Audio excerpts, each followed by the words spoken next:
ရှေယမီအနာဂတ်ကြံမှာဖတ်ရှုခြင်းထာဝရဘုရားမိန့်တော်မူသည်ကလူကိုကိုးစား၍လူတော်ဝါကိုအမိပြုသဖြင့်စိတ်နှလုံးထဲ၌ထာဝရဘုရားထံတော်မှထွက်သွားသောသူသည်ကျင့်အပ်သောသူဖြစ်၏ထိုသူသည်လွင်ပြင်၌ရှိသောတစ်ပင်ချောက်ကဲ့သို့ဖြစ်၍ကောင်းကျိုးရောက်ကြောင်းကိုမသိရ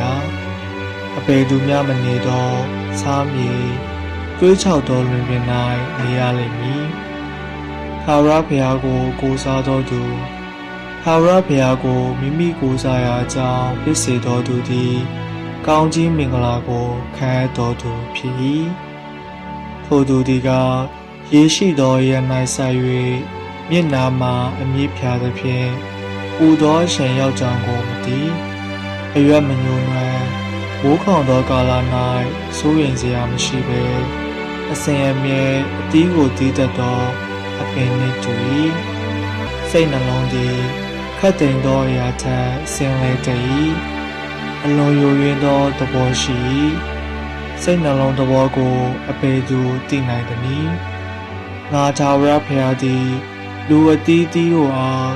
မိမိတို့အကျင့်တိုင်းမိမိတို့ခံထိုက်သောအကျိုးပြစ်ကိုပေးခြင်းက